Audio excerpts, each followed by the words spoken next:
I'm going to show you how to create your slab tile. So I've rolled a slab already. As you're rolling, you want to be thinking today about using the sticks that either are blue or red. These ones are going to be the thickest sticks and will actually give you a little bit of clay so that you can carve it away. If you're using the sticks that are the pink with the black line or the green or the yellow, they're just too thin. There isn't enough clay here to be able to carve anything away. This is about how thin you want your lower level to be once you've carved it away. So please don't use the green, the pink with the black line, or the yellow sticks. For carving, use the blue or the red. And you might have to share them at your table and take turns, but that's okay. So I've rolled my slab. I'm gonna use my rubber rib to compress both sides of it. I've already compressed the back. Remember, compressing is just running this rib along here lightly in both up and down and sideways directions. It smooths it out and it compresses the clay particles so your slab will be stronger. So once I've done that, I've also cut out my template. So I cut all the way around that square, and this becomes my slab template now. This was a student's from a couple years ago, and they were doing theirs on staving rhinos. There's only 67 white rhinos left. So that's what that means. So I'm gonna set this on my slab nicely and just leave it here. And then I'm going to go around it either with a wooden modeling tool or with a needle tool or a fettling knife. And I'm going to just trace this. You can see why it would be really important to cut this out really, really nicely, because it becomes the edges of your slab. So as you cut, you want to make sure that you're cutting really nicely on those lines. Okay, so now I have that. I can use my fettling knife, which I have here, and cut this off. And then there's a certain level of like dryness that you need to have in this slab to be able to start carving. This clay is too wet. As I take this off, it's like very bendable, super soft and smushy. So this clay is too wet. It's gonna probably need to sit out for a little while to be able to carve. So I can still do this first step of tracing my image, but I am not going to start my carving today. So I'm gonna get away all these extra pieces, set them in a pile so that I just have my nice slab here with my template still on top. Now what I'm gonna do is I'm gonna use my template and I'm gonna go back to that wood modeling tool. There's a bunch of them up front on the cart, and I'm gonna just trace this.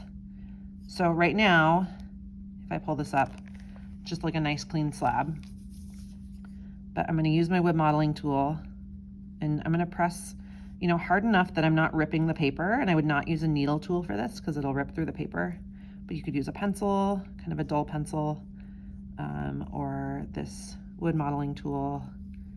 Even one of your green modeling tools would work as long as it has a fine point. And I'm gonna trace all the way around this.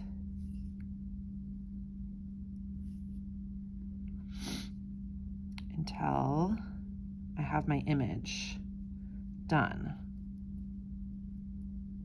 And I can kind of pull up an edge and you can see it's starting to imprint on, which is exactly what I want.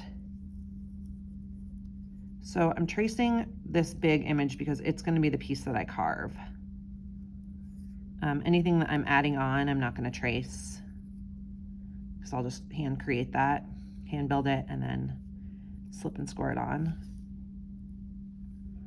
But I'm going to keep going through here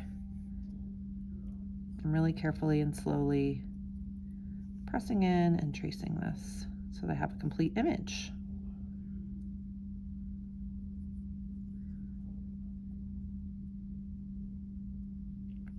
Any little details that I'm going to end up putting in, I might just lightly kind of trace them in as well, so that I have their locations exactly the way I want them. If you did not draw your drawing or your template exactly the way you want it, then I would recommend redoing this step so that the next step becomes easier. So I can kind of pull this up. I'm Might take a little bit of my paper with me, but we're starting to see that rhino there, which is exactly what I wanted. Again, if they were gonna, I think they're gonna hand build this on, so I don't need to trace this part. And it looks like I maybe forgot a little bit here. I'm trying to kind of pull it up in layers, but keep an edge of it down so that if I did miss a part, like up in here, I can kind of go back and add that in. There. Okay, so now I have my rhino. If there was a part that I maybe like messed up or something like that, I could use my rubber rib or use like the flat end of my modeling tool and kind of smooth that out a little.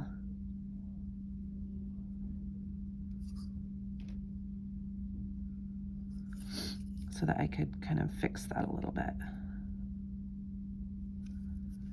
So there's my image. And then what I would start to do, and if it gets a little bit of paper, it's okay. This one is, again, like I said, it's too dry. Okay, so, or it's too wet, excuse me. So I am not going to start carving it right now, because if I did, what will end up happening is it will just like kind of smoosh everywhere. Like these edges will get really messy. But I would leave it out for the rest of the period, let it dry out a little bit. And then I would just take a plastic bag at the end of the period and just like, I would put this on a board and then gently drape a plastic bag over it. Instead of wrapping it tightly, just lay a plastic bag over the top. And then tomorrow it should become a little bit more leather hard to be able to do some carving. So once that's ready and you're ready to do some carving, then I'm gonna go around with my cleanup tool, all these lines again, and make them nice and precise. And what I'm trying to do is get that like straight up and down line. I'm trying not to hold my thing at an angle, but hold it like straight up and down so that I get a nice clean line as I go.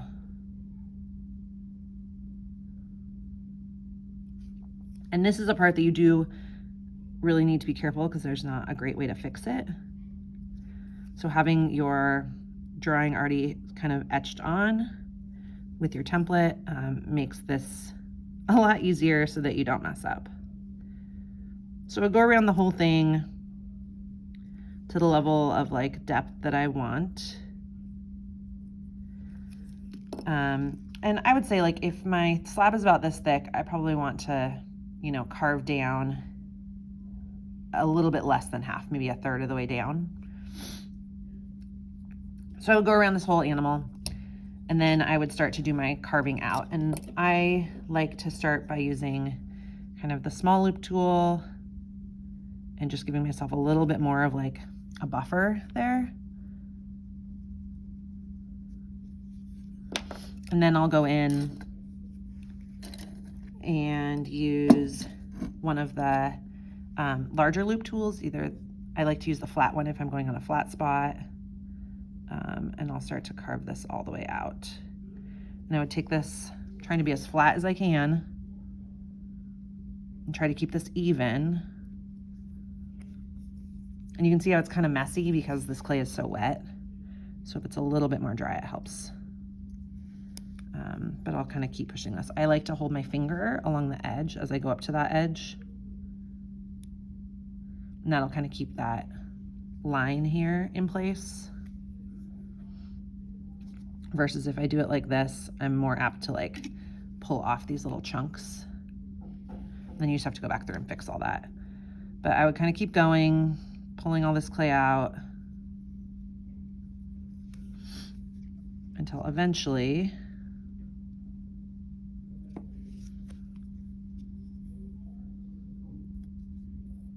I'll just do this section.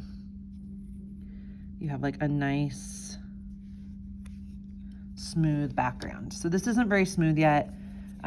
Usually just by putting a tiny bit of water on your finger like that, and then kind of smoothing that in, that works. Makes it a lot better. I want to be careful not to smooth in this edge because I want to keep it like nice and sharp. And I might even like go back over this part a little bit and use my cleanup tool to kind of pull some of this away and make sure it's like nice and even. And this just takes time and being kind of meticulous and careful